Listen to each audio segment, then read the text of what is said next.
You wake up tomorrow with everything you thought you needed. The job, the body, the money, the person who finally sees you. No chaos, no lack, no more waiting, just enough. And yet, beneath that momentary sigh of relief, something tightens in your chest. A silence that should feel peaceful instead feels hollow. And in that silence, a quiet thought whispers, "Is this it?" You've chased happiness like a shadow, always slightly ahead, always somewhere else. You've called it different name, success, love, peace, fulfillment, but every time you get closer, it shifts. What you thought would heal you only distracts you. What you thought would finally make you feel alive only gives you a few minutes of numb pleasure before the ache returns. You scroll, you eat, you work, you strive, but the dullness underneath persists, like a hunger that has nothing to do with food, like loneliness that exists even when someone's lying next to you. Maybe you've told yourself you're just not there yet. That with a little more discipline, a little more time, a better environment, a bit more luck, it'll click. But what if it's not about getting there? What if the reason you're not happy isn't that you're failing, but that you're looking in the wrong direction entirely? Because the truth most people can't bear to face is this: you don't know what you want. Not really. You think you do, but those wants were planted by your parents' fears, by the culture's values, by algorithms that study your insecurities more deeply than you ever have. You were told happiness is something you earn, something you win, something you construct, layer by layer, until it finally looks enough like the picture you saw in your mind. But every time you build it, it collapses into dust. Because you can't build peace out of self-rejection. You can't reach joy by running away from yourself. There is a quiet war happening inside you. A war between the version of yourself you present to the world and the version that watches from behind your eyes in silence. One is hungry for approval. The other is hungry for truth. One is willing to trade freedom for comfort. The other is willing to endure pain to finally feel real. So here's the question you've been avoiding. The question that splits the ground beneath the life you've built. What if your unhappiness isn't a flaw, but a signal? What if the ache isn't something to fix, but something to follow? Because something inside you already knows. It always has. But the moment you get close to it, you look away. It's easier to chase than to sit. Easier to blame than to ask. Easier to scroll than to feel. So you keep yourself busy. You keep yourself productive. You keep yourself distracted. Because if you ever sat still long enough, really still, you'd hear what that silence has been trying to say all along. And it would terrify you. Not because it's a lie, but because it's the truth. A truth you've spent years running from. A truth that doesn't flatter your ego, but demands something deeper. That maybe the real reason you're not happy is because deep down, you've been living someone else's life. And until you're ready to see that fully, nakedly, without defense, nothing will change. But once you do, everything can. Happiness, as it's sold to you, is a product. A fleeting sensation, surgically extracted from context and mass-marketed as a lifestyle. But when you strip away the slogans, the self-help gloss, the smiling faces on screens, what you're left with is something raw and uncomfortable. The fact that happiness, as you understand it, might never have belonged to you in the first place. From the moment you were born, the world began shaping you. Not gently, not consciously, but insistently. You were trained to please, to perform, to compare. Your desires were molded before you even had the language to question them. A child absorbs not just lessons, but unspoken laws. This is what matters. This is who you must become. This is what makes you lovable. And so, piece by piece, you edited yourself. You learned which emotions were acceptable, which dreams were too much, which truths were too dangerous to speak aloud.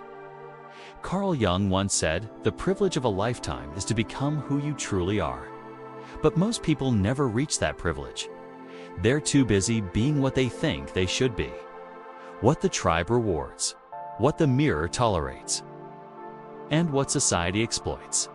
They sacrifice authenticity for approval, never realizing the cost. Because the more you suppress your real self, the more you become a stranger to your own inner world. And the more foreign you feel to yourself, the harder it becomes to experience joy that lasts. Happiness is not found in performance, it's found in presence. But ego, that clever architect of survival, builds walls around presence. Ego tells you to control, to conquer, to prove. It promises safety in exchange for disconnection. And so you pursue endlessly, not realizing that the one thing you truly seek wholeness can never be found through fragmentation. Nietzsche warned of this centuries ago. That man would rather will nothingness than face the abyss of meaninglessness. So we invent reasons, create illusions of progress, define success in numbers, status, or image anything to avoid the void. But underneath every manufactured desire is the same ancient hunger, to feel at peace with who you are, in a world that constantly tells you you're not enough.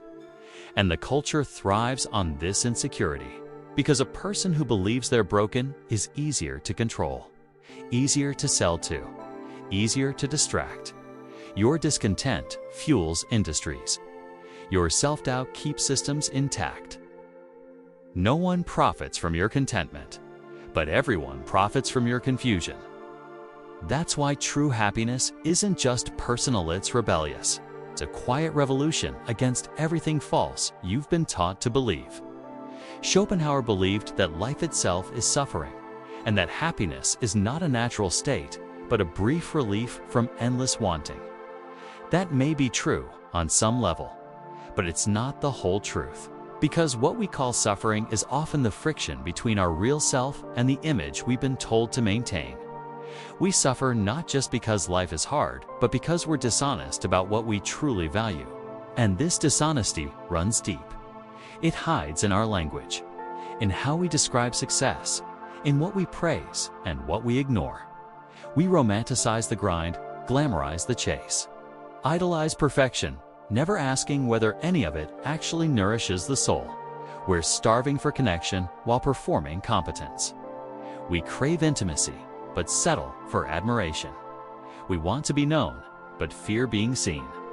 Until that fear is confronted directly, without numbing or denial, we'll keep mistaking achievement for fulfillment.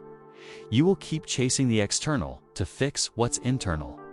You will keep believing that your unhappiness is a personal failure rather than a symptom of misalignment. But alignment cannot come from ambition alone. It must begin with honesty. Brutal, radical, unflinching honesty. About what you believe. About what you've inherited. About who you've become in the effort to belong. Because sometimes happiness isn't found by adding more, but by subtracting the lie. You live in patterns, not because you choose to, but because most of your life was never truly chosen. It was inherited, imitated, reactionary. When you were young, you learned what got you love, what got you silence, what kept the peace. And from that, you built your identity not as a reflection of your essence, but as a strategy to survive. So now, as an adult, you live inside a mind that was wired for protection, not fulfillment. You overthink because you learned that action might lead to punishment. You doubt yourself because confidence once cost you connection. You delay joy because somewhere, deep in your nervous system, you still believe it must be earned through suffering. And here's the cost. You no longer trust your own instincts. Every decision is filtered through layers of fear, habit, and comparison. You ask others what you should do, not because you lack intelligence, but because your inner compass has been drowned out by noise. You've outsourced your truth. You've handed your life over to scripts written by people who don't know you, and systems that don't care about you. The result? A low-level hum of anxiety that never fully goes away. A background ache. You try to name it stress, fatigue, burnout, but those are symptoms. The cause is deeper. You're not tired because you've done too much. You're tired because almost everything you've done has been out of alignment. And that misalignment bleeds into everything. In your relationships, you perform closeness while hiding your truth. You smile when you want to scream. You accommodate instead of express. And then you wonder why you feel unseen or unloved. The truth is, you've never shown yourself fully. Not because you're weak, but because you learned, long ago, that your truth might push people away. In your work, you chase metrics that mean nothing to your soul. Promotions, praise, titles, all while your inner life decays in silence. You wake up with a calendar full of obligations and a heart that feels hollow. You do what you're supposed to and still wonder why you feel like a fraud. The world applauds you, but you feel like you're dying quietly behind your eyes. And when you try to fix it, you reach for distractions. You change jobs. You change partners. You move cities. You chase novelty like it holds salvation. But the problem was never out there. It was always the disconnect between who you are and how you live. Culture has sold you the fantasy that happiness is a destination, something you'll find once you finally get it right. But the truth is more brutal and more liberating. Happiness is not a place you arrive at, it's what naturally arises when you stop betraying yourself. The further you drift from your core, the more chaotic life becomes. Your decisions lose clarity. Your confidence crumbles. You become addicted to outcomes because you've lost touch with process. It's addicted to answers because you've stopped asking honest questions. But there's something more dangerous than unhappiness. It's the slow numbness that replaces it. The apathy. The emotional flatline. You no longer feel deeply, so you stop caring deeply. And that's when the soul begins to starve. Not all at once, but through 1,000 tiny compromises that go unnoticed until it's too late. You've learned to cope, to manage, to endure. But deep down, you know it's not enough. You want more than stability. You want to feel real, awake, alive. And for that, something has to break. Not your life, but the illusion holding it together. And breaking that illusion starts with this realization. Your suffering isn't proof that something is wrong with you. It's proof that something is right with you, that something inside you still remembers how it's supposed to feel. You're not broken. You're buried under layers of fear, noise, and obedience. The question is, are you ready to dig? You don't need more to be whole.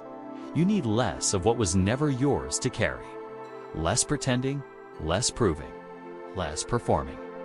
You've been taught that power looks like dominance over your time, your goals, your image. But real power is clarity, the kind that silences the war in your mind. That cuts through confusion like a blade. That makes a quiet decision and doesn't ask for permission. And clarity only comes when you stop chasing what you think you should want and start listening to what your soul has been whispering all along. The shift begins when you realize your mind is not your enemy. It's just untrained. It's absorbed years of noise, but barely a moment of stillness. So the first act of reclamation isn't hustle, it's awareness. Start by watching. Notice how often you seek validation. How quickly you abandon your truth to avoid discomfort. How easily you trade your time for approval. And don't judge it, just see it. Because the moment you observe the pattern, you are no longer fully controlled by it. Then go deeper. Ask the questions you've been avoiding. Not the superficial ones, but the ones that burn. Who would I be if I wasn't trying to impress anyone? What truth have I been burying beneath achievement? Where in my life have I confused comfort with aliveness? You won't always like the answers. They'll shake the scaffolding you've built your identity on. But that's the point. Because nothing built on lies can give you peace. And the longer you wait, the heavier the illusion becomes. Until eventually, you mistake the weight for your natural state. But it's not. What you need isn't more motivation, it's excavation. The courage to remove what's false until what's true remains. You strip away the borrowed dreams, the secondhand values, the roles you've outgrown. And what's left is not emptiness, it's space. Space to feel again, to choose again, to live again. This is what Jung meant when he said, "Until you make the unconscious conscious, it will direct your life and you will call it fate." You've blamed circumstance, timing, other people. But the real battle is within. Your beliefs shape your behavior. Your behavior shapes your identity. And your identity shapes your entire experience of life. So change begins not at the level of action, but at the level of being. Reclaiming your life means doing what feels unnatural at first, speaking the truth even when your voice shakes, choosing solitude over surface-level connection, letting go of outcomes you can't control. And slowly, you begin to build a new relationship with discomfort, with honesty, with yourself. You stop running from pain and learn from it. You stop fearing solitude and make it sacred. You stop avoiding failure and use it as fire. This is the shift from passive to present, from scattered to sovereign, from confused to clear. And in that clarity, you begin to understand. Happiness is not the prize at the end of control. This is side effect of alignment. You don't chase it, you become it. Here's what they don't tell you. The moment you stop searching for happiness, it's the moment you create space for it to emerge. Not as a hype, not as a performance, but as a quiet, rooted state. Not always joyful, but always real. Like deep water that holds you, even when the surface breaks. Because happiness was never supposed to be constant. That was the lie. It was never meant to be a mood you sustenance, it was meant to be a signal. A resonance between who you are and how you live. A side effect of congruence, of inner alignment, of truth. And truth isn't always soft. Sometimes it's sharp. Sometimes it costs you everything that's false. You might lose people.